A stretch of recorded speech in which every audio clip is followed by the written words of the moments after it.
2025 ni umwaka The Ben akozemo amakosa 2 azicuza mu buzima bwe bwose. Bubanza uwitwa Bruce Melody kuri stage egare gufropinga The Ben guhamagara inshuro 27. Reka niyongeze n'indi ya 28. Ikosa rya mbere wakoze ni ukwemerera uwitwa Bruce Melody ko abanza kuri stage. Mbaza ngo byari kugenda gute wakinwe nawe. Igitego cya mbere Bruce Melody yagitsinze The Ben ryari amutwara symphony. Ni igihe yamubwiraga ngo nta bandi bantu baza gucurangira symphony twayishyuye amafaranga ku by'inshuro 3 ayo twagomba kubishyura kugira ngo ducurange turi babiri. Uwo ni wo manager The Ben akeneye manager mu mitekerereze uzi kwicara kareba agashushanya. Ni gutumbwira ngo nta muntu uzi bro kambwira ni umuntu witwa Jackie B wakinwe abandi bose baramube navuga ibintu bikomeye bigatuma nshwana n'abantu kandi ntabwo nshaka gushwana n'abantu ari mu bantu bayoboraga buretse gato nyumva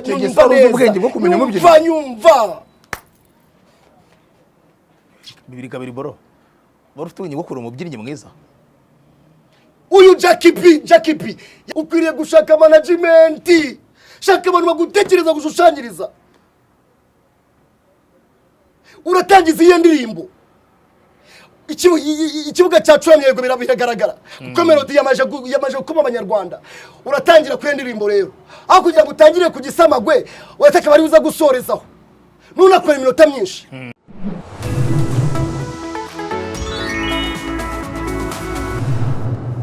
Ndabasuhuje yemwe mbahaye nikaze nimwe tubana umunsi ku wundi nimwe mukunda mukanakurikira amakuru n'ibiganiro byacu 5 kuri 5 ni 3D TV Rwanda. Je nitwa Romeo Janvier kumwe na camarade Faxman original mwite Mr Mafresheri.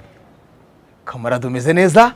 Meze neza cyane. Nakamushamuhire kuri twese. Kuva umwaka watangire go tubonanye ngiye nawe.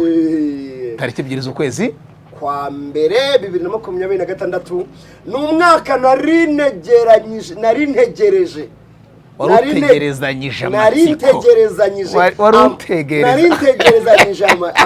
narintegerezanyije kubera yuko 2025 n'umwaka wa mbere mwiza pe ariko wari umwaka ugendeye kuki ugendeye ku kwiyubaka mu marangamutima no kongera kubaka ubudahangarwa bwa Faxman originality ndetse no gukonvenka abanyarwanda kugira ngo bajye bumva ibyo mbabwira banabishyire mu gutwi babyumve babikarabe bajye babyuka babyiborose ibintu babwira.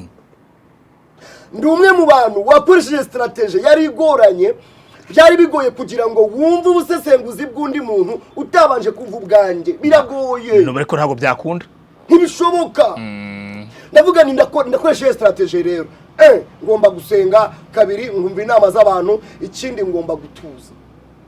Umwaka nari nuje cyane nta gusamara byinshi kwabaye mwaka utafunzwemo umwaka tafunzwemo banaguhamagaye bakwihanangirije umuntu ugeze anyihanangiriza bakubiye ngo kosora inkuru nta munsi numwe bitieri doctor yigeze ambwira ngo kosora inkuru wahindura titire se wasibiye video ntabyo. Wow yarahabaye Imana rero n'umwaka ariko nivuga gutyo ntago ari uko tutahuye n'ibibazo biri ku ruhande yego ariko ndumwe mu bantu babaye strong mu buzima kimwe mu bintu Imana yampaye nzi guhangana n'ibibazo ndimo ako kanya.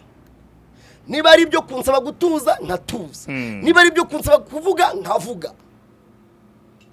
Ikindi kintu naje kumenya kimwe mu bintu bigoye kandi bibi utazigera ukora Romeo n'abandi mwese mudukunda mukurikira 3D TV Rwanda mwaba muri Amerika mwaba muri hendaje mbasuze n'ubundi ukwiriye kwirinda kujya wisobanura. Nta muntu numwe ugomba ubusobanuro ku buzima bwawe n'amarangamutima yawe n'ibyo wakoze, yaba amafuti wakoze yaba n'ibyiza wakoze. Nibyo amafuti y'umugabo nibwo buryo bwe akarakasha yego bishobora guhinduka n'ububwa bwawe ariko wikwirwa wisobanura ku bantu ngo amakosa yakoze ngo byagenze gutya. No ni wisobanura urisobanya ni umwaka rero wari uw'ibyishimo, ni umwaka nishimanye n'umwana wanjye kuri Noheli, mugurira ibipupe ibyo ashaka ibiki byose, nari meze neza cyane n'umwaka wanjye ndetse neza mu buryo bw'amafaranga ntago agaragara.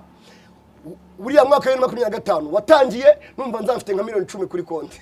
Mfite akamodoka, mfite fiance, numva gorega 2025 nzarongora. Uriya se ko depresive aho koko. Sha depression ndayifite none ubwakurangiye hariba kuri konti nkabona hariho miyo kuri konti uri samabwa. Yego. Ku modoka uri samabwa. Yego. Fiance sehene. Yego. Ariko nta kimana yarandinze. Reka nshimire buri muntu wese wagize uruhare kugira ngo byibura mu yanjye ijyakantu. Twebwe ntabwo twabyishoboza Romeo. Oya ntabwo byakunda. Tugira abantu bacu badukunda umunsi ku munsi. Reka nkwereke nari najwigiriye umupampe wanjye wo muri Leta Zunze Ubumwe za Amerika, mushiki wanjye ndagukunda ntabwo ndi uvuga izina ryawe, umbabarire pe, gusa hari umunsi bizaturika nkongera nkarivuga. Wawundi se? Wawundi. Wawundi sha. Tatu nimwe ninjoro avuga ati kamara bite ni sawa ni sawa. Noneho rero naguha ubutumwa bwa bonane, naguha n'ubutumwa bwa Pastor Claude sha. Wow. Buriya ngakunda Pastor Claude kubi. Imana impumugisha mushiki wacu. Uzi umuntu mutarahura, mutarasangira, mutaragira gute, nta nimero y'ufite, nta nimero ya Pastor Claude agira. Buriya nta nimero ya Pastor Claude agira. Uzi umuntu ukohereza $150 ngo umuntu. Ukayamuha rwose. Ni imfura. Ukayamuha.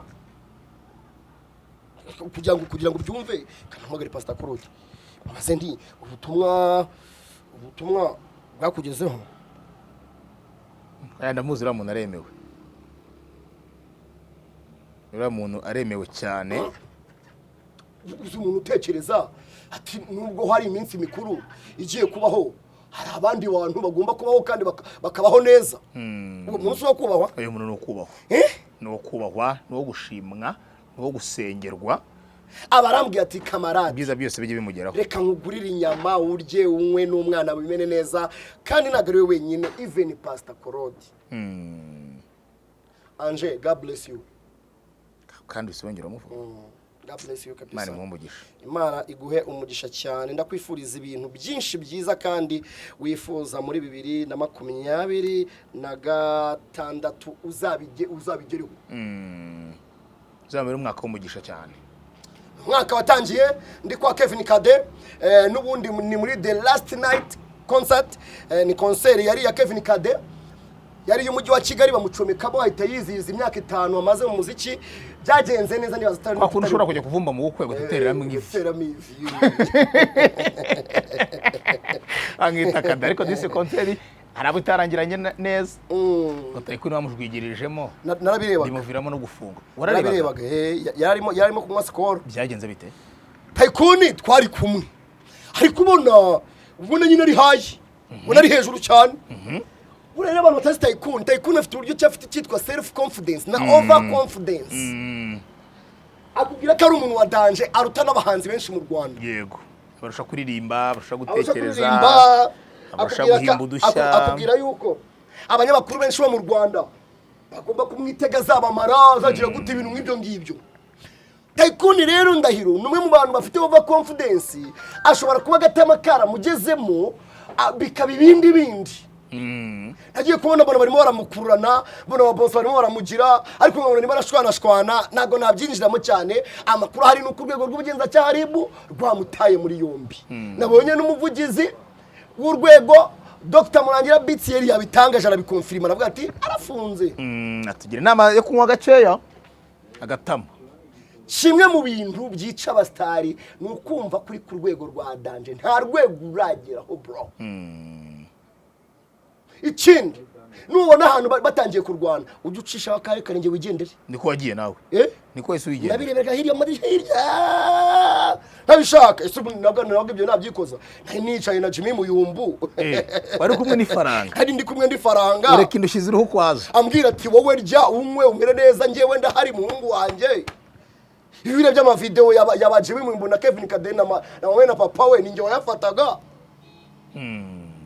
ntarabirega batse inkuru ya mupeti aha naragera nta mafaranga ufite nta modoka uragura uri umu content creator mwiza yego penda nabyemera kuri umuhanga ariko witangira kuzamura inugu ntacyo ufite kuri content n'amafaranga ariho abantu benshi b'abahanga babaye basagihobe subazi suzanye bakuru ba mbere hano bavuga ngo uyu umunyamakuru wa mbere wanireferaho ariko ari sa kintu ntukidoge na utarabona amafaranga okay idoge byibura kugira ngo ubone amafaranga ariko ntukidoge nk'umuntu ufite amafaranga kandi ntacyo uriho uyu numwaka nzababwiza ukuri ninyena nzabikubwira niba mfite amafaranga tuzayasangira tuzayagabana nta kintu nzakwima nyifite ako nzakwigira ngo umuntu adani ngiye ngo umusazenguzi wa mbere nta kintu mfite mbaze muri amafaranga mbaze nkumveka abantu mbere ko umusazenguzi wa mbere babyemere babyumve Tycoon rero arafunze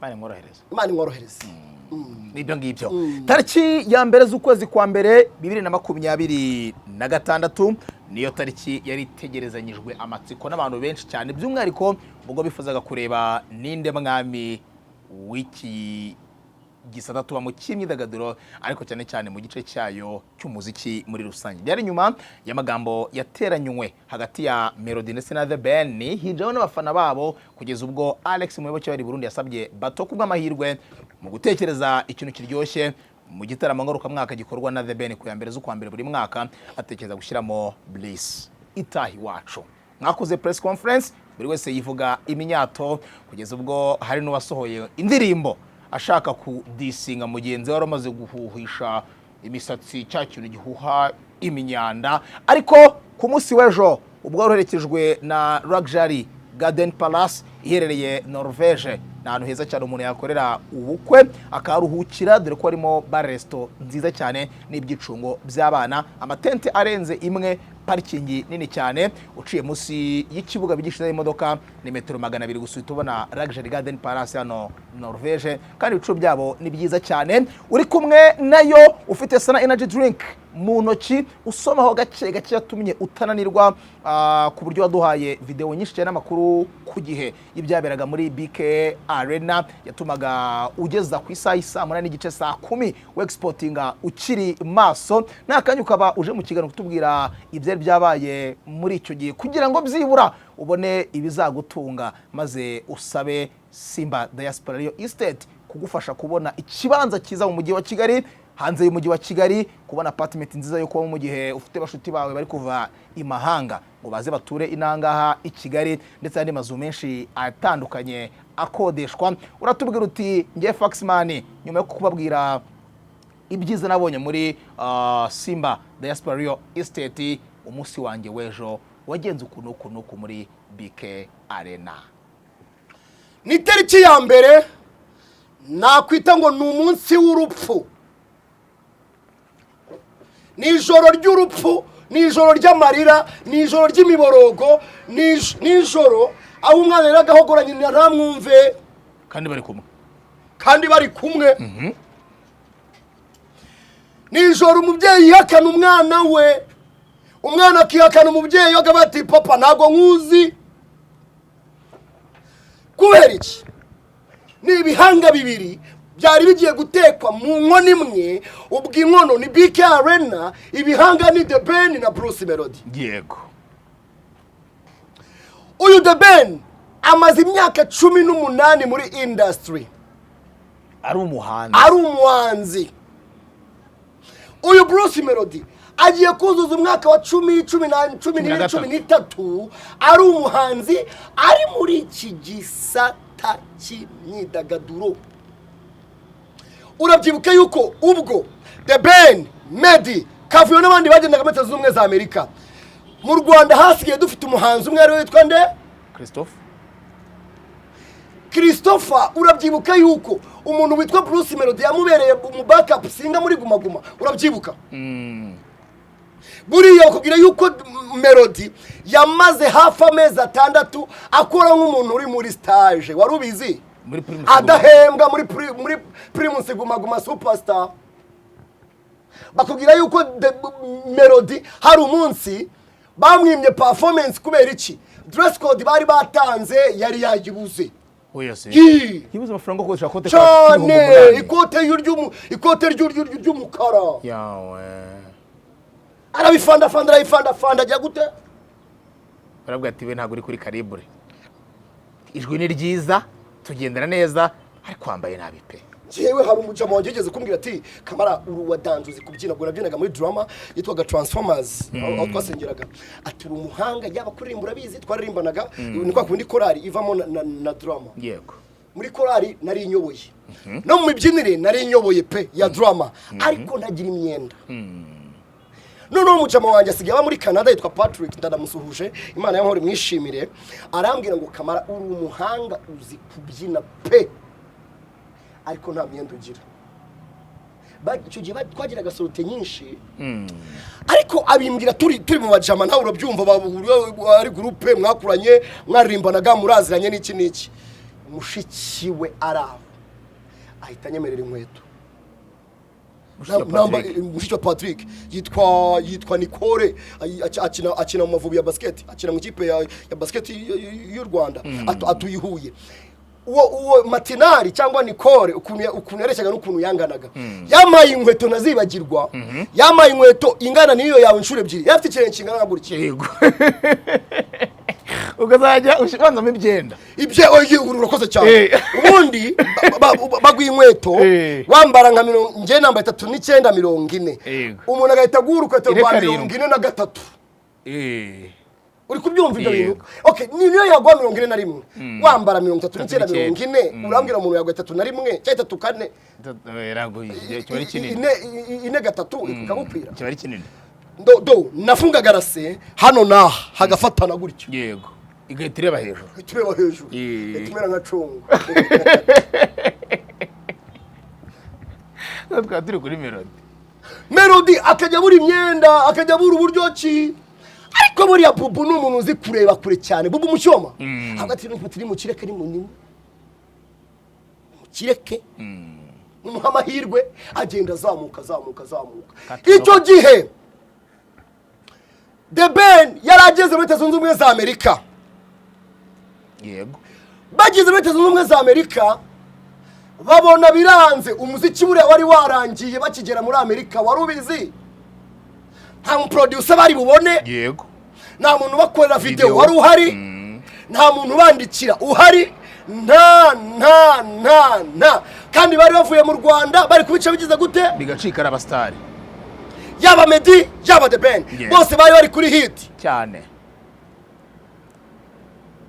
Bagerayo ntabigusobanurira yuko babanje gucumbika kwa mushiki wa Jack B. Yego. Ninkubwira ibintu Rome ujye ubyumva nk'iyame uko mbikubwiye. Sinzongera gutekereza. Ntuzongere kunekerezaho no kunjora no kugira gute. Kujiringanyaho. Oya. Buriya niyo mpamvu nakubwiye ndibuza no kubigarukaho ndarabikubwiye ndagira ngo Abanyarwanda baze kongera babyumve. Baricara baravuga bati reba ipeti bo biratubaga. Cyo gihe bakene soro bari baje ba Melody batangiye ku Kanesero no bajobona ariko makwinzu ambaye nkare keni soro Kanesero ya baba bajobona muri bina kangaye muri Yamba Voice nejo bundi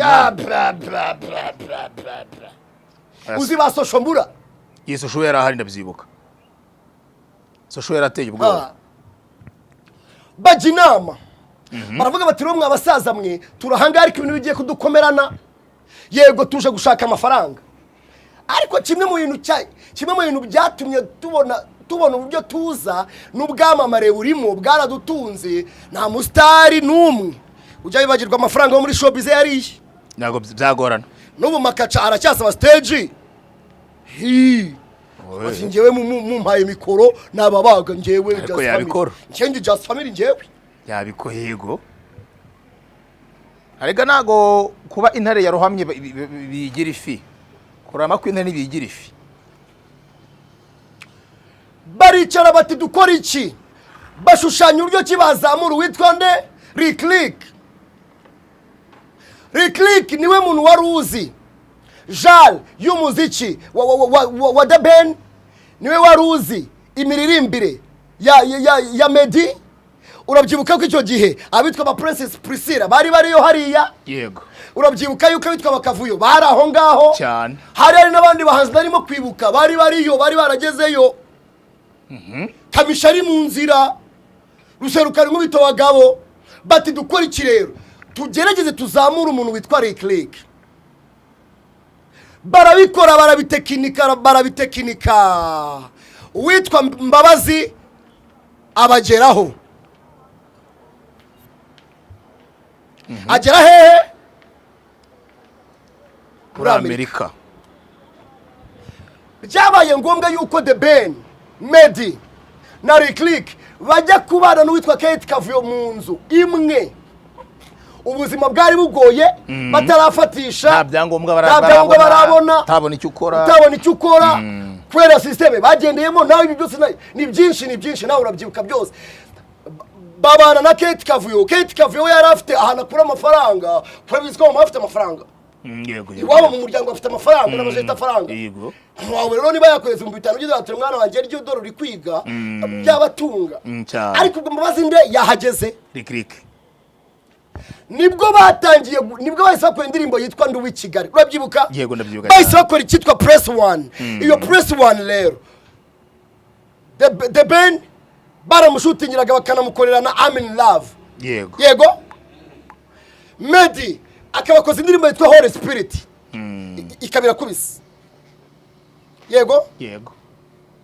Medi Click akaba mukubise na Sara. Bikaba biraryoshye. Yego. Click akaba kubise The Ben ko nahindutse. Wabyumvishe? Bagarutse mu kibuga none kubera iki? Bafite umuproducer mwiza, baziranye, babanye, bakoranye, bazi buri kantu kose. Azikote febure ya umuntu. The Ben na Medi baricaye baravuga bati turi gukora audio nziza ariko nta video nziza dufite. Yego. Barongeye barashushanya, bashaka umuproducer batwara ukora video, basanga nta wundi umuproducer batwara usibye producer Cedro. Yego. Cedro icyo gihe arimo araca ibintu bicika, bakingije musakora indirimbo urabyibuka. Kuko wanguze urudasanzwe zagukunda bidasanzwe mugira umuntu udasanzwe ari gukora video nziza zifite amashusho meza za Dream Boys ariko zishutingira. Urban Boys ari uko nguko urabyibuka. Bagerageza uburyo kibazana videographer cyangwa umuntu ukora video mwiza witwa Cedro, bagerageza kumushakira visa bibo by'ubusa biranga. Ngo turi kwinjira ku ya mbere z'ukwa mbere 2026 niho dutangiye gusasira icyo gihe rero. Uwitwa Bruce Melody yaraje atangira gukora. Yego. Arakora Melody n'umwe mu bahanzi bakunda studio umunsi ku munsi. Uri kunyumva? Yego. Arakora atangira kubashotora. Uribuka akora statement avuga yuko arabanebwe. Urabyibuka? Ndabyibuka cyane. Atangiye gukora mu ijisho ry'intare n'ingwe n'igisamagwe n'iki byose. Byisinziririye bivuga ati katuruhuke kadufate pause. Nabanebwe nakigenda. Ben agarutse mu Rwanda. Muri uko kugaruka mu Rwanda, umuntu witwa The Ben kubera igikundiro n'igitinyiro Imana yamuhaye. Yego. Kuba ari bogal, kuba ari indirimbo abakobwa benshi bazikunda, igitsina gore buri agikunda The Ben cyane. Wakoze ibigwi kuva 2008 2009 kugeza na n'ubu ngubu. Ibyo bintu noneho The Ben bikanamupushinga, ariko igikundiro Imana yamuhaye kikaruta ibindi bintu byose. Yego. Ariko witwa Bruce Melody ari iki ari gukora. Turemeranya cyane. Turimo turasatira itariki ya mbere. Yego. Urabyibuka icyo gihe uwitwa The Ben yashatse gukorana n'uwitwa Coach Gayel bajya mu mushinga w'indirimbo yitwa Why. Yego. Iyo ndirimbo ari nayo bashwaniye hehe? Bashwaniye muri Tanzania. Bagishwanira muri Tanzania rero. Uwitwa The Ben yari yatumije witwa Medibit. Yego. Medibit urabyibuka yuko yaramaze iminsi yarashwanye nande? Na Bruce Melody. Na The Ben wakinwe. Nago biyungiye nuzi. Yego na The Ben. Udukurikira ariko. Turi kugendana. Ari nabwo Medibit yageze hariya. Coach Gayel kumvikana na The Ben na Diamond byanze, Medibit ajya mu matwi umuntu witwa Coach Gayel. Buriya mu bantu munyakazi cyangwa Melody yarakwiriye gushimira ba mbere, yarakwiriye guhicubahiro, yarakwiriye kujya kandira kanyenyeri n'umuntu witwa Medibit baba mu Bwongereza. Urabyemera? Yego. Arambwira ati se Ikigali kumasize cyana yarafite indirimbo yitwa Samoya. Icyo gihe Samoya ndabana yicometse phone iri gubica bigacika. Ikigali kumasize igipeti ni igisazi kiri gukora ibintu bya danje. Waretse nka kizana hano uyu mushinga tukawushimuta wa Diamond tukawuhereza iki gipeti. Coach Gayel projet ya Why ntaga irangije. The Ben yitabaje imbaraga ze birakunze nta kibazo. Bagiye kubona bari Tanzania babona ku kibuga cy'indege witwa Bruce Melody yamaje gutera amajanja hehe muri Tanzania. Coach Gayel amoya aravuga ati sawa. Uribuka ko muri iyo minsi ari bwo umuhanzi witwa Diamond Platinum yarafitanye ibibazo na Konde Boy.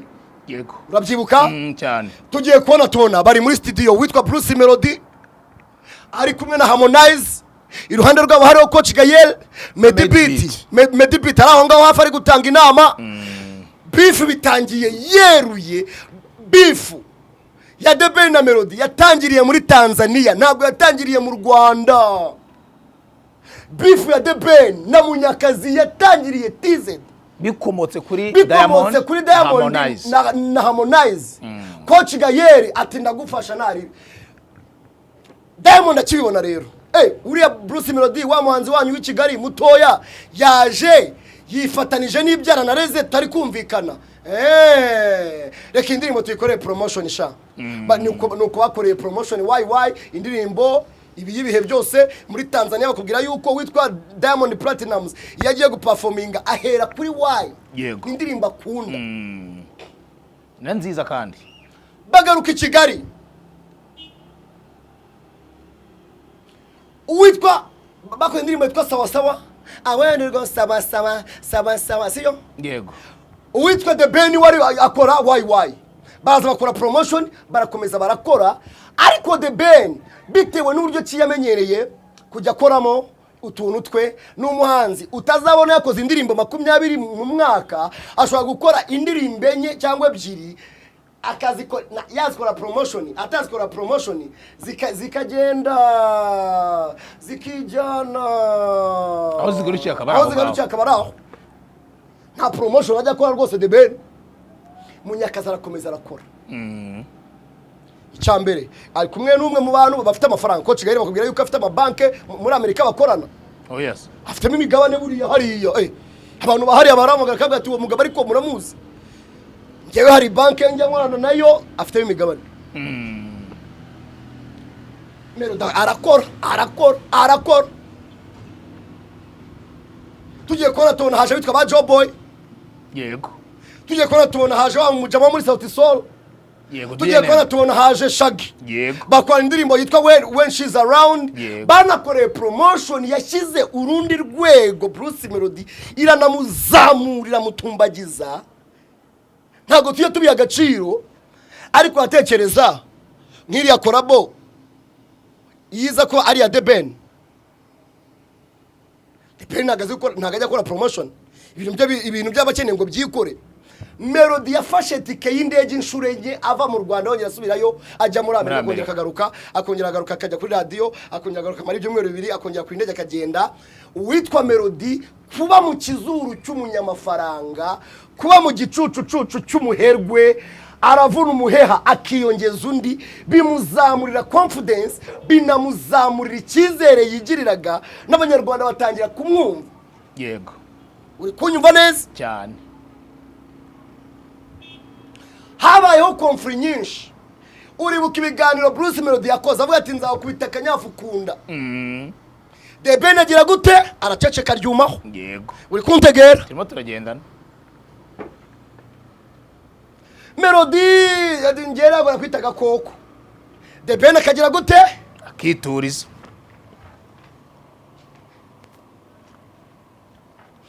Melody ati nabanebwe. The Ben akagira gute akikwamira.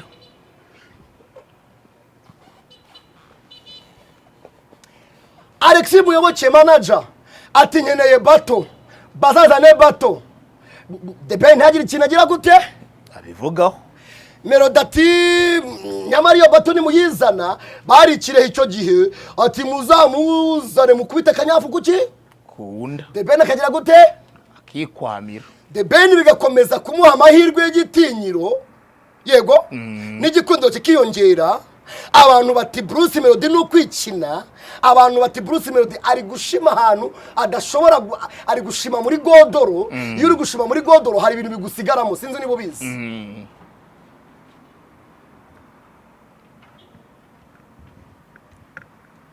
The Ben ejo narabivuze mu kiganiro abantu ntago babiha agaciro kambisubiremo. 2025 ni umwaka The Ben akozemo amakosa abiri azicuza mu buzima bwe bwose.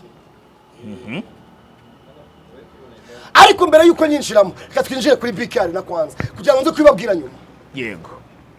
Ni umunsi wari ushyushye cyane saa 10:30 za hano mu Rwanda. Abantu bari babukereye abafana ba Bruce Melody bafite ibyapa byanditseho 001. Hari abafana ba The Ben bafite itambaro biri ifoto ye n'ibyanditseho Tiger number 1 one of a kind n'ibindi byinshi. Yego. Bafite indabyo abakobwa beza bambaye amakanzu y'imikara wabonaga ko ari ibintu bisukuye binateye biryoshye. Ujibona nk'iyo wapenereyo byakinnye. Rwa Rutabura afite abantu be na Rujugira afite abantu be. Kompetisi biryoshye. Kompetisi biryoshye. Biriya bintu byari bikenewe mu mujyi wa Kigali. Ibi bintu byari bikenewe hano katikati Kigali. Baza ngo kubera iki? Kubera iki? Nandi hano mu bindi bihugu izi saga z'abahanzi babiri umwe avuga ati ninje wa mbere n'undi ati ninjewe, umwe ati ninje mwami undi ati nanjye ninje mwami. Buriya hari n'ibihugu ubusanga umuhanzi afite agace yifatiye. Yego. Witwa Kamiliyoni afite quartier ye ibamo abantu be. Kuri BK Arena umuvundo watangiye kuwaza saa 10:30 za nimugoroba. Mbibutse yuko itariki ya mbere ni igihe amafamiye yahura, abantu bagasangira, abantu bakivuga imyato, abantu bagahiga, abantu bakagabirana, abantu bakifuzanya umwaka mushya cyane bikoroye mu muryango. Nagomba kujya kwa Rusatsi navuga ni ngewe nago ndibuze ariko ndohereza umukobwa wanjye kundwa azanarebe yanka mwamugabiye amagararire. Yego. Gende nari bimugende nta kibazo. Njewe magomba kuba ndinane magomba kuba ndi mu kazi uko biri nuko ari kose. Niyo nabafite tike indege nayikansoringa nkabanireka ngende he mu kazi. Yego. Ndahagera byari biteguye neza, hari protocole nziza. Mitsingi yashyize stand hanze. Bahashize umu DJ, bahashize na stage yabo yo hanze ariko. Yego. Gapo ndabeshara? Hanze hari igitaramo cya Hanze hari igitaramo cya Mitsingi kwacyo. Bakubaza ibibazo ugatutsindira udupeti. Ariko rero mbwira niba byarabaye ibyo bintu. Cyane babahaga inzoga. Gaposho niyo mpamvu. Gaposho nazo yarebye. Oya se. Okay, Gaposho yari yazirayemo. Nenaze byukiyemo namamagaye mu itondo arambwira ngo aretse ngabanirira igishabiro. Umva yaraje nkimubona. Ndavuga nakazi kwimuzi nawe kari gukorwa. Uzubwo banari mfite. Namuhamagaye Gaposho ari mu karere ka Rulindo. Kandi twari saa 9 muri bukore saa 10. Gaposho rero. Gaposho mvuye no kuri 3D TV namujyana. Kubera ko ni ntare. Yaraje nabwo ni nyabuna bimeze biti. Ati turakora wewe turabica turabagwa.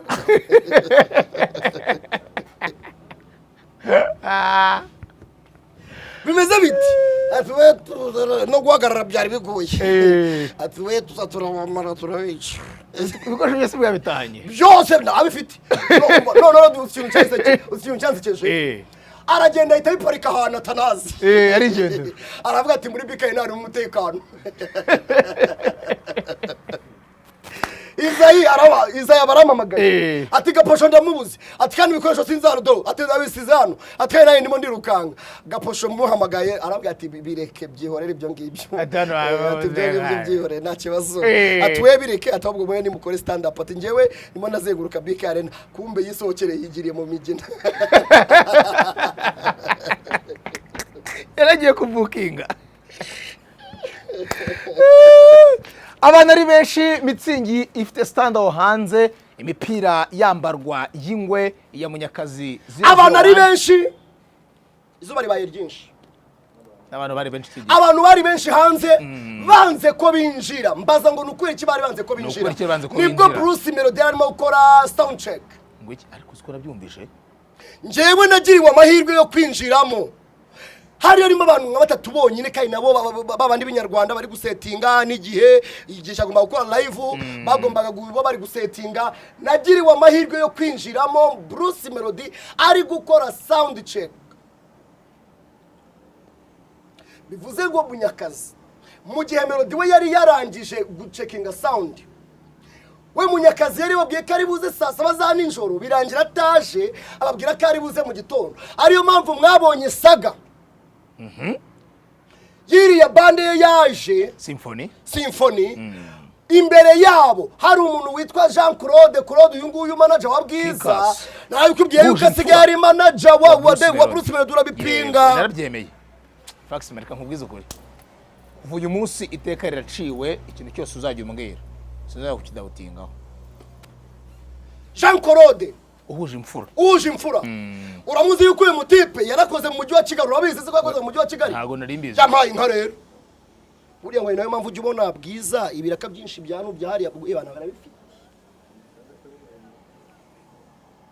timu babanza kwangirwa kwinjira bitewe nuko liste babasabaga liste y'abantu bari buzane na Bruce Melody babacurangira bagatanga liste y'abantu 35 bari bucuranga harimo imiduri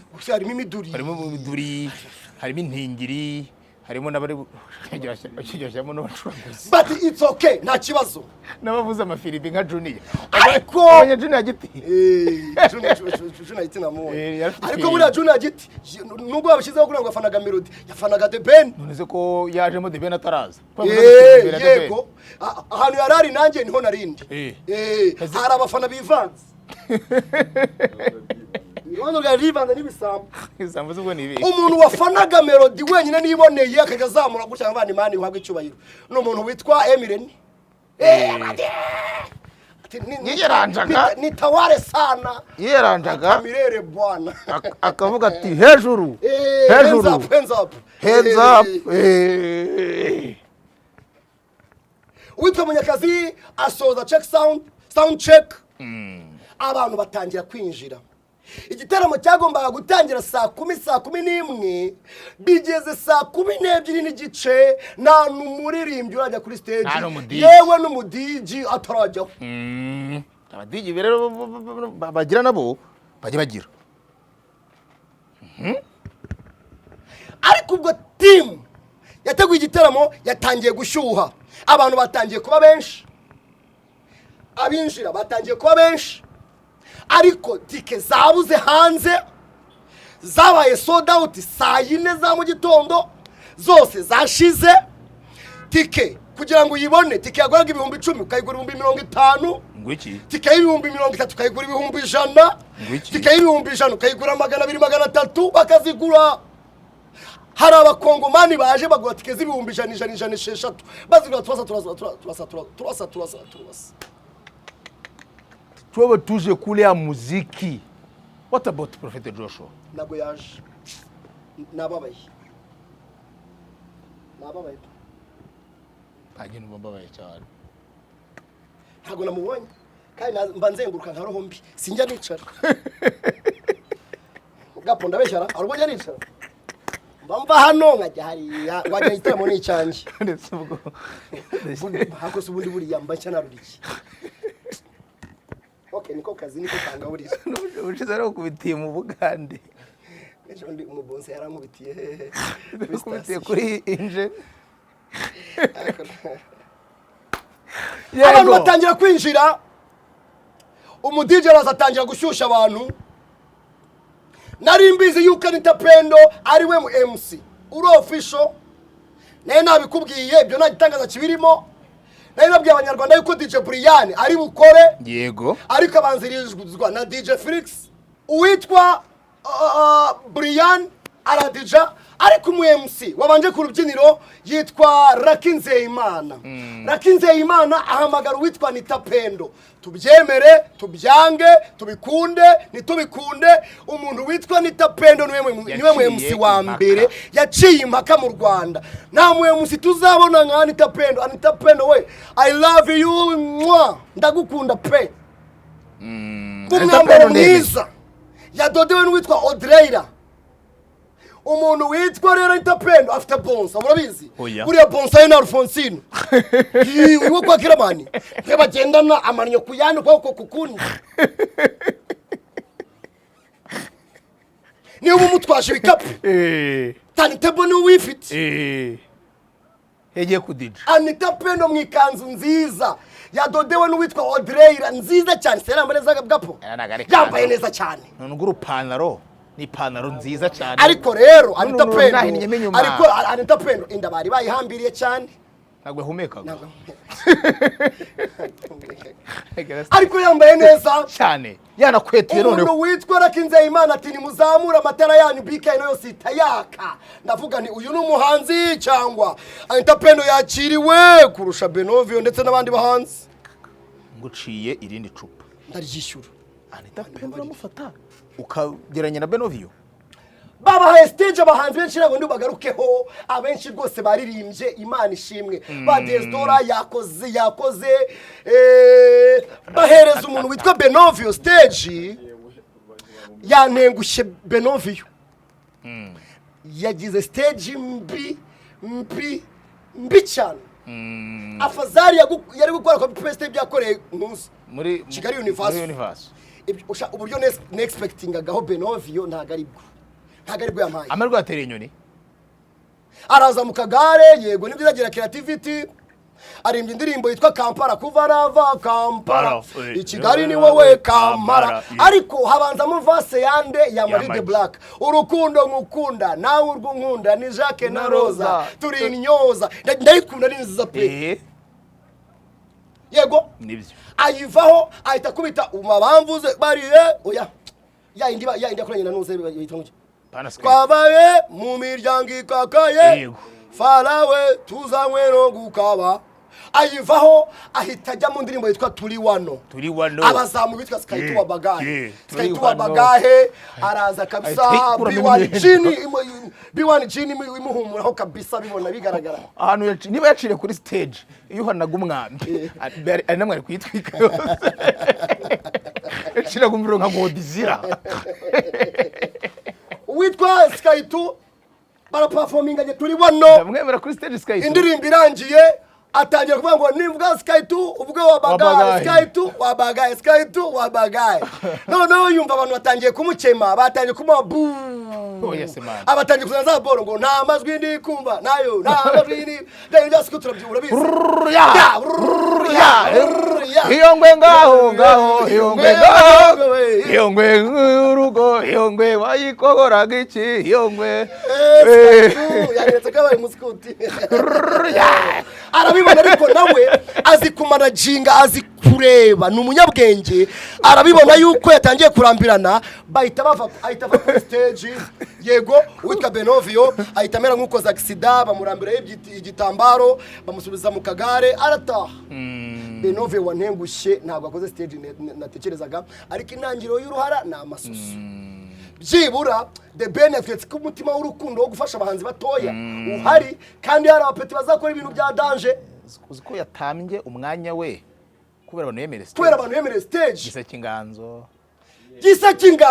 yagize stage nziza gaponda besha Gisa cy'inganzo agize stage nziza amakuru mashasha Gisa yamajije gusinya muri kwa Karema ngo yamutwaye Kina Music nukuri kw'Imana kere ndagushimiye Gisa tujye kubona umusitari nagize amahirwe make wereka ngo amahirwe make nagize Kerema ampamagare Knowless ampamagare gutya ndembuze anze arampobera arambwira ngo ndagukunda akamade niki ariko rero nashushe mu mutwe ntiwamenye wari we oya namumenye ahubwo nagaruye umutima gato cyane amanota umwanya amaje kunjyana bambwiye bati wakiriza iyo gwamaye kuri yita ukanda akanyenyeri ati buriya bikameza ati aho kuko narindi biza cyane nirukanka numva ndababaye kuri Kerema ntabwo uruwa akanyenyeri uruwa gasheke muzahura musangire mu karumuna muganire mu rugo kwakire mu rugo musangire aguha gasheke tigeno karetire kano aka motivation mu ngwa BK Arena abantu batangiye kuzura imeze gukira kubisi ruzura reka nkubwire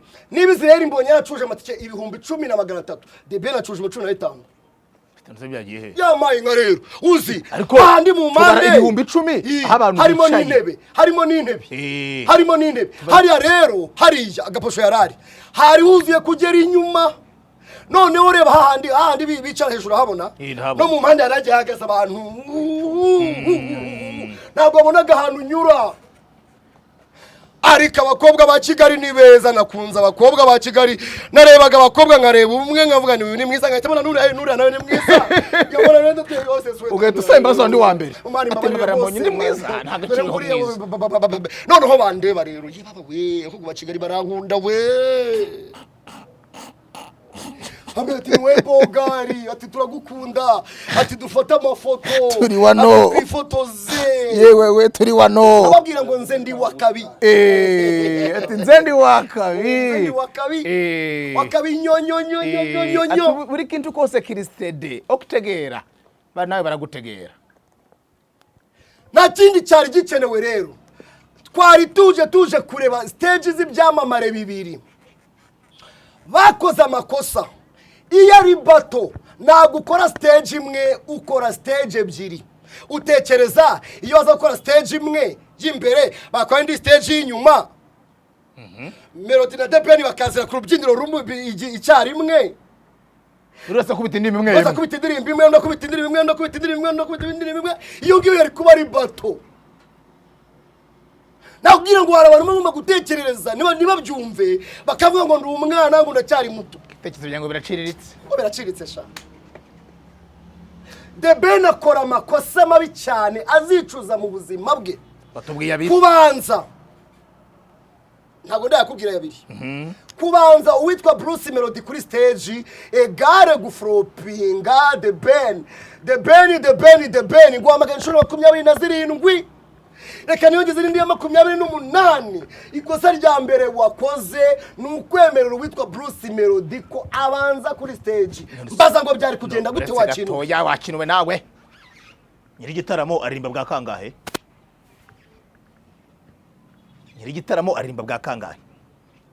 mbaza ngo ntabwo urasubiza byari kugenda gute okay byari kugenda gute kubera ko Debeni ari we nyiri gitaramo ni no system umuntu witwa Kevin Kade yakoresheje ejo bundi yabanje kuri stage avaho abandi bajyaho aza kugaruka nyuma wow Debeni rero nk'umuntu wari wahostinze wari watumiye umuhanzi Bruce Melody utekereza ko Debeni iyo aza kubanza ku rubyiniro byari kugenda gute hari kubanza izina ryitwa Tiger rikaba rinini abantu bakarimira rikavugwa rigasakuzwa rikagira gute bakora ikosa abantu batekerereza Debeni batereka tubanzeho Melody dore system nari gukora rero ngekanye kubwira urone mo ndakumva Benovia kiva kuri stage akajyaho DJ Brian DJ Brian akivaho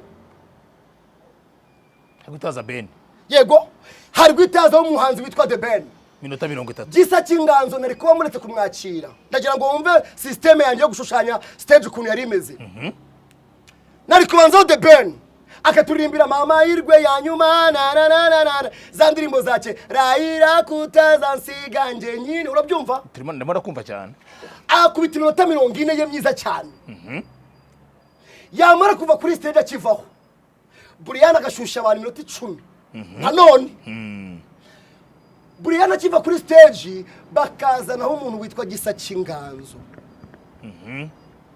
kugira ngo wumve uburyo cy'abantu bashushanyiriza The Ben mu gitaramo cye bakwiriye kwiga bimwe mu bintu biri butume baba successful ya mu buryo bw'imitegurire y'abantu n'uburyo kiba bari performing. Gisa cy'inganzo yari kuza kora iki? Yari kuza ameze nk'uje kumanipira Bruce Melody kuko Gisa cy'inganzo arakunzwe, afite indirimbo nyinshi kandi n'umuhanga mu bijyanye n'ijwi ubwoba. Icyo gihe Gisa cy'inganzo akizaho agakora iminota bamuhaye 20 cyangwa 30 akavaho.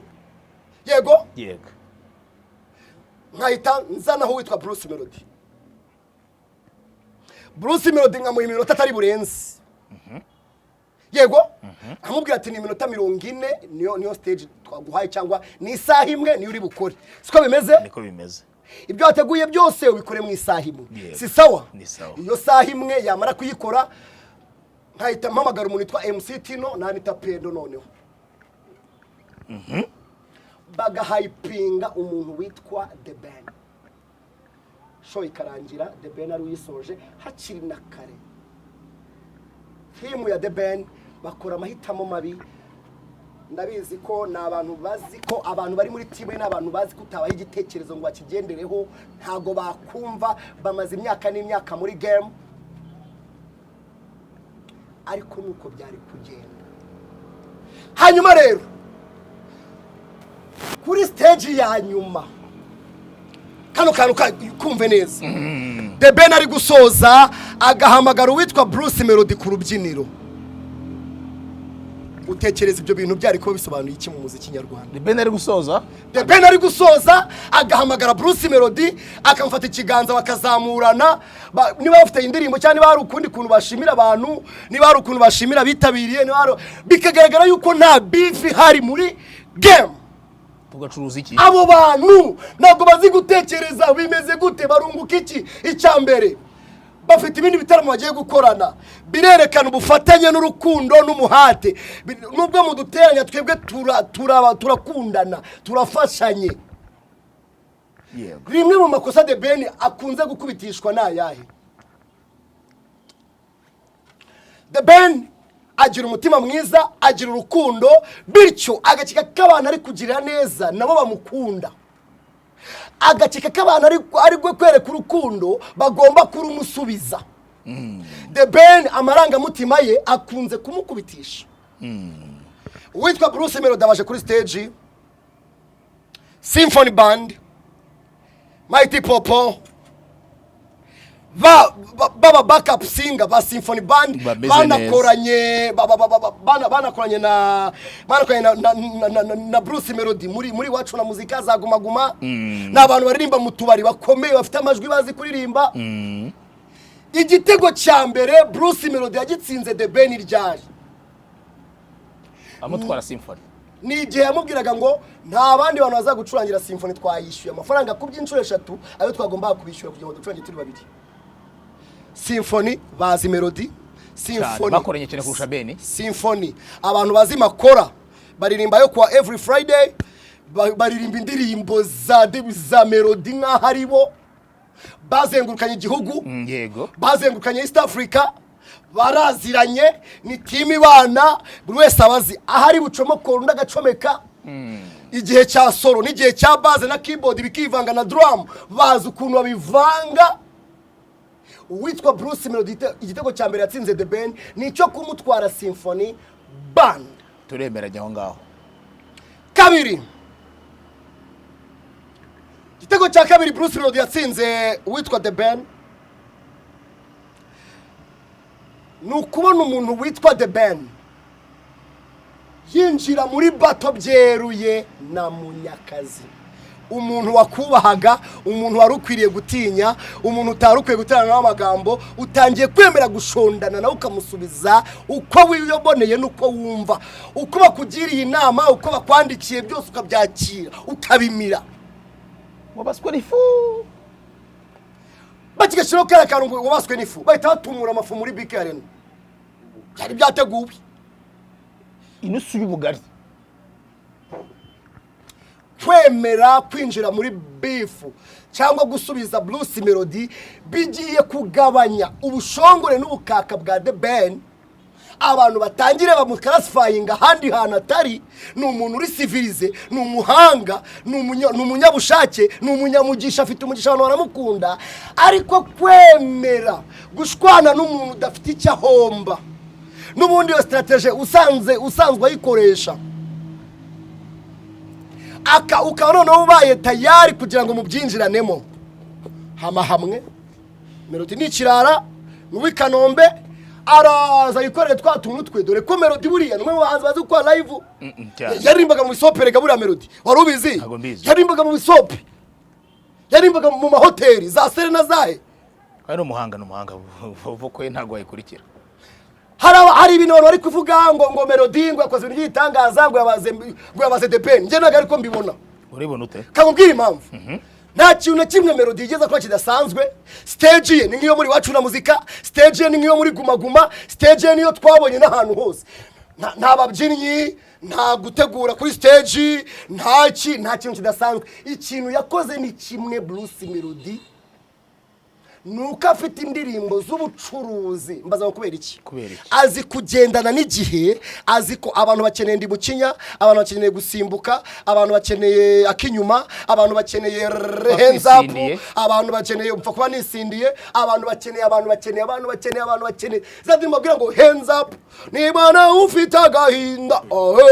Twese byaranze bikira nikazamuka akaza katugora uri ku agasoreza kuri ogera rudasubwo gera ati kubitamo bikene yose birahagurutse. Bivuze ngo nkubwiza ukuri nawe The Ben arakomeye. Nago nandi back stage numva rwa rusaku, numva abantu bagendana kuriya, nge nahita ntoroka igitaramo cyane. Nahita ngitoroka. Amakosa yakoze mbibiri banga. Mbwira umuntu wari muri management ya The Ben, ndabwira ati niwereke mbere system mugiye gukora, ndabibashushanyiriza. Uwo mujama arambwira ati yego niyo, ariko ntabwo twayikora kubera yuko ntabwo babyumva, ntabwo bashobora kubyumva. Ndabwira mwebwe murabibona, muhaye umuntu umwanya, muramwemerera koze part 1 nakoze na part 2 ajya guhindura imyenda.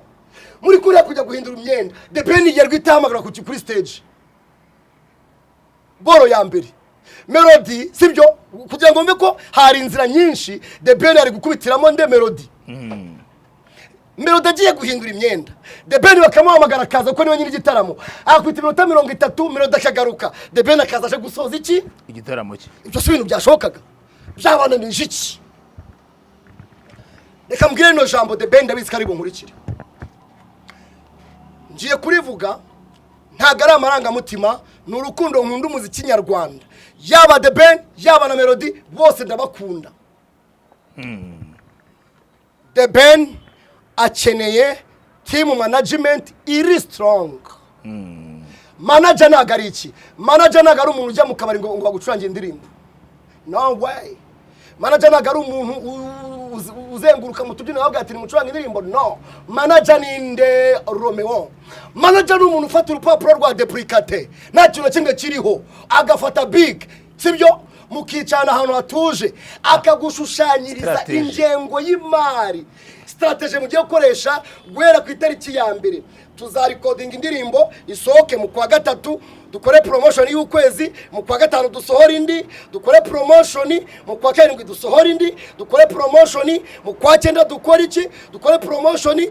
Tuzaba turimo turatagetinga aya makampani aduha amafaranga, tuzakora ibitaramo ibi nibi. Ntago ari ngombwa kwitaramo byose bije tubyakira, ibyo mu mahanga yaba n'ibyo hanze. Uwo ni wo manager The Ben akeneye manager mu mitekerereze, uzi kwicara kareba agashushanya. Ni gutumbwira ngo nta muntu uzi bro, kambwira muri team management n'abantu babiri ya The Ben. Ndashimira umuntu witwa David Bayingana, adahari ibintu byose byapfa bro, byose. Nani wabasengeye mujya guta. Ubundi muntu wa kabiri man, umuntu witwa The Ben akeneye kurenza abandi bose, ni umuntu witwa Jackie B wakinuwe. Abandi bose baramube. Navuga ibintu bikomeye bigatuma nshwana n'abantu, kandi ntabwo nshaka gushwana n'abantu. yore ibintu byo gushwasha n'abantu bakubwira yuko Jackie B niwe muntu uzi ku designinga stage ya stage yo muri Giant of Africa ni Jackie B wayikoze uyu Jackie B yari umubyinnyi yabyinaga muri Bad Boy yego urabyibuka muri za 2002 yari mu bantu bayoboraga buretse gato nyumva nyumva bibiri kabiri boro ufite ubwenge bwo kuruma umubyinnyi mwiza uyu Jackie B yarifashishwaga mu kwamamaza umukandida wa FPR inkotanyi muri 2002 Jackie B yari afite team yitwaga Bad Boy babyinaga yego ndayibona Jackie B yateguraga yazingurukanaga n'umukandida w'igihugu akubwira yuko ari umuntu wa mbere uzi gutegura stage imibyinira aragushushanyiriza urava ha ujyaha urabigenza gutya mikoro bayishyira hasi bakanywa amazi uvugana n'abafana amagambo abiri ubigenza gutya bakuzanira akayiswime aragushushanyiriza ikibuga nka kumwe Ariteta ajya ashushanyiriza abakinnyi muri vestiaire ibyo bintu The Ben nabyo afite akeneye abantu bicara bakareba na stage z'ahandi bigenda gute symphony barayitwaye nta kuntu twavana bande za Uganda koza gucurangiye neza zikaza zigagukubitira birashoboka yego niki sukushati kindege Uganda bafite abacuranzi ba danje Tanzania The Ben akeneye management itekereza cyane inashushanya kugira ngo azagere ku rwego kamwereke management The Ben akeneye ni management yicara ikanabaza byagenze gute Diamond na bintu byadanje ko ariko baramuririmba baramusakuza Africa yose East Africa barema byagenze gute kugira ngo bagere ku rwego ruri international bikorwa gute ibyo iyo niyo management The Ben akeneye ntagakeneye abantu bameze nk'abafana ntagakeneye abantu batamucarenginga management iragucarenginga igahuza n'ibyawe ufite sure ni gute umbwira ngo kuri Giant of Africa wari wateguye urabyibuka ava kuri drum akazikubita akazivaho akajya kuri keyboard akayiva akaza kuri gitari mbwira iyo stage iyo byibura yisubiramo agahindura mutuntu nka turi cya dutatu si hari gushya for real reka mbivuge bivuze mbabaye ko weta yiga ndagukunda urabizi ko nkunda for real ndagukunda ibyo ndi kubwira ndi umuvandimwe wawe ndagukunda ndagushyigikiye abanyarwanda baragukunda ukwiriye gushaka management shaka abantu bagutekereza gushushanyiriza uratangiza iyo ndirimbo ikibuga cyacu yego biragaragara kuko melody yamaje gukoma abanyarwanda uratangira ku ndirimbo rero aho kugira ngo utangire ku gisamagwe wataka bari uza gusorezaho nunakora iminota myinshi ariko bahita bagushuka ngo utangire ku gisamagwe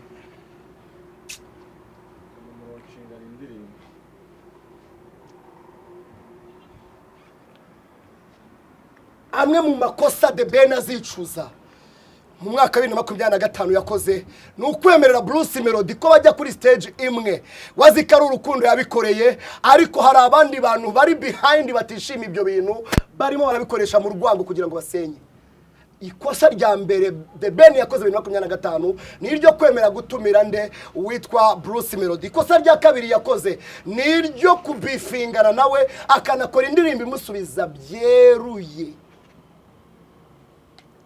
one of a kind umugabo w'imico myiza ni gute yisanze atangiye kubifingana n'abantu yandika n'amagambo akakaye akomeye byagenze gute habaye iki biriya bintu Medinago yabikora ni ukwisuzuguza abana umuntu wakuze gufana utangiye kumusubiza tugatangiye kumubifinga ndakubwiza ukuri none Riderman nta muraperi n'umwe mu Rwanda wamudisingaga musubize ahageze yego biragoye byari byanegije byararangiye mu magambo make ni igitaramo cyagenze gutebwa na kamarade ubona utangiye kuzamura volume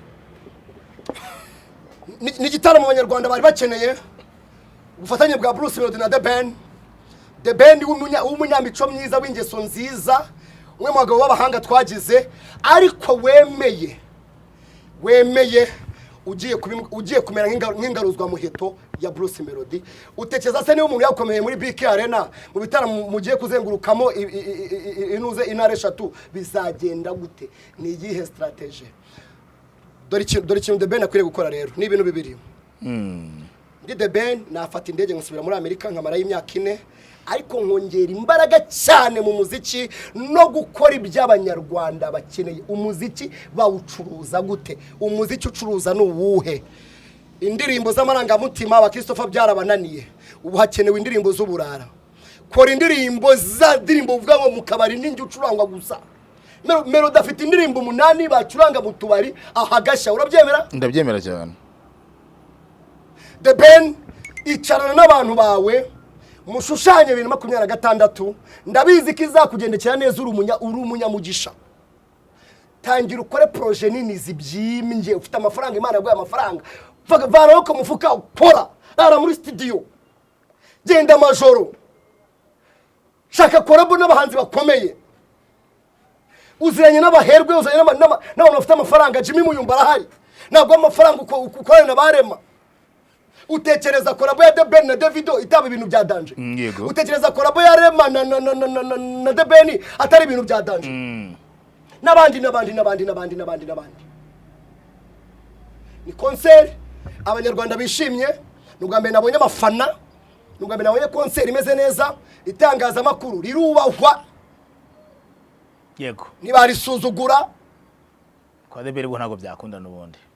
Abantu bose bari muri mu gisata cy'itangaza makuru bakoze neza. The Ben muri cortege nziza cyane, uwitwa Bruce Melody yafashe ba bantu bose tuzi yuko ari abashushanyi abashyira muri timu ye. Mbaza ngo ninde? Hari witwa biganiro gaju, Rukikirabiranya, Kadafi, Emirene, Philipita, Sean Breezy. Yafashe ba bantu tuzi ko ari abantu babadekaritse bya danje abashyira muri timu ye. Kandi abantu bose reba Emirene Vese na Dorcas abagejeje. Rukikirabiranya niwe mu ufite abasubscribe benshi mu bantu bakora ibyegeranyo. N'abandi. Philipita rero mufite ikiganiro gifatwa nk'ari icyambere muri myidagaduro. None se ubwo urambwira iki? Yakoze atekereza neza cyane. Mbere gusoza gato beretse kamarade urance kujya hehe. Hari ijambo rikomeye ryavuzwe na The Ben ndetse rivugishije n'abantu muri rusange. Uranamfasha unsobanurire icyateye abantu kuva muri arena igitaramo kitarangiye. Nyumvira The Ben uko we yaravuze. Ebana umuntu usohoka ngo turamenya ko adakunda Imana, ariko this moment is actually very special as well. Ati umuntu usohoka turamenya ko impamvu y'iryo jambo nta rindi, byari bimaze kuba saa 7 za nijoro abishira saa 8 ku muntu waje saa 10 za nimugoroba agejeje saa 8 za nijoro. Bari barambiwe, abenshi banyoye, byeri zari zihari, abenshi imiryango, umunsi n'akazi, bamwe bari barambiwe, bari bananiwe. Yabona ko bananiwe, nta kintu nafite gukora rero. Gusa ryabaye narivuze mbere, ibyabaye nuko abanyarwanda babonye umuziki mwiza. Reka nshimire Bruce Melody, reka nshimire The Ben Tigabi. Ubu bufatanye bibaye na byiza ngiye ku busabe bwanjye. The Ben na Bruce Melody bakwana indirimbo, hanyuma bakazengurukana izo ntara zose, ibintu bimeze neza, bagacuruza bakabona amafaranga. Ko The Ben ntago abuze miliyoni 500 yinjije muri iriya concert, ntago zabura. Kandi ntabwo inye 25 inye yabyibura inkeya ari buvanemo miliyoni 250. kuko okay Bralirwa yamuhaye 125. Foroza bet bamuhaye amafaranga, Enjeni bamuhaye amafaranga, Airtel bamuhaye amafaranga, none Tekino bamuhaye amafaranga. Nese urumva amafaranga ari bari muri iki yataje ndayemeye koko. Reka dusozanye na P&J Genius Company Limited, nyishimira kudufasha muri iki kiganiro cy'uyu munsi. Ni kampani gufasha muri finisage y'inzu yaba iy'ubucuruzi n'iyo kubamo muri rusange. Ibikoresho byo mu nzu bagufasha kubisetinga ndetse no kubishyiramo amapave mu mbuga, amarangete hejuru mu nzu, amarangi yo n'umwihariko wabo muri rusange. Amagazero 788 niba ugira ngo bagufashe cyane 088 48 48 68. Ndasubiramo 088 43 48 cyangwa ariko WhatsApp 078 48 53 Fax money ngushimira cyane, nanashimira abanyarwanda ku nkunga batanze yo kwitabira igitaramo cy'abavandimwe, nanashimira n'abakurikira 3D TV Rwanda, mwatubaye hafi kandi mwabonye ko kwicwa n'irungu iwacu ari kizira.